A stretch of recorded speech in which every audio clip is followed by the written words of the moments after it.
ఎలా అనిపిస్తుంది మెగా డిఎస్సిలో పాల్గొని? చాలా హ్యాపీగా ఉందండి. నేను 2009 నుంచి 19 నుంచి ప్రిపేర్ అవుతూనే ఉన్నాను.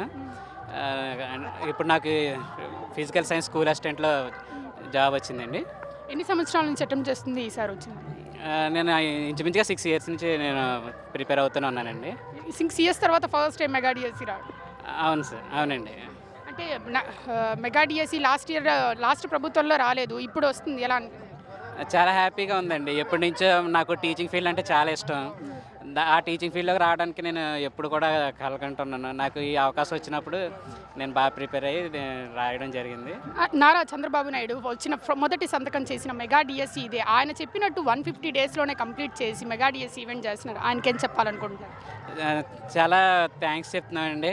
అంటే మాటలో చెప్పలేదు, ఎందుకంటే ఆ టీచింగ్ ఫీల్డ్లోకి నాకు రావడమే చాలా అదృష్టం అన్నమాట అండి. నేను చాలా చాలా హ్యాపీగా ఉంటానండి. ఫస్ట్ నుంచి నేను దాని మీదే ఎక్కువ ఫోకస్ చేయడం జరిగింది. ఎందుకంటే చాలామంది పిల్లలకి, కొంతమంది యువతకి తప్పుదారిలో వెళ్తున్నారు, సరిగ్గా లేవట్లేదు. అందుకని వాళ్ళందరినీ గైడ్ చేయాలన్నది నా తాపత్రయం అనమాట అండి. అప్పటి నుంచి నేను ట్రై చేస్తున్నాను. చాలా అదృష్టం కొద్ది జాబ్ నాకు రావడం జరిగింది. యంగ్ లీడర్గా ఉన్న నారా లోకేష్ ఎడ్యుకేషన్ మినిస్టర్ అయ్యారు. ఆయన గురించి ఏం చెప్తారు? ఆయనే కదా ఇదంతా చేయబోతుంది. అంటే నేను ఆయన గురించి ఎక్స్పెక్ట్ చేయలేదండి. చాలా విజన్ ఉన్న ఆయన చూసిన తర్వాత, ఆయన పనితీరు చూసిన తర్వాత నేను మాత్రం చాలా షాక్ అయ్యానండి.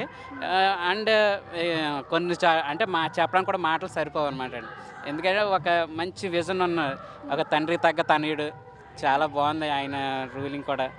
నేను ఈ విషయంలో చాలా హ్యాపీగా ఫీల్ అవుతాను. ఈ కూటమి ప్రభుత్వానికి ఏం చెప్పాలనుకుంటున్నారు?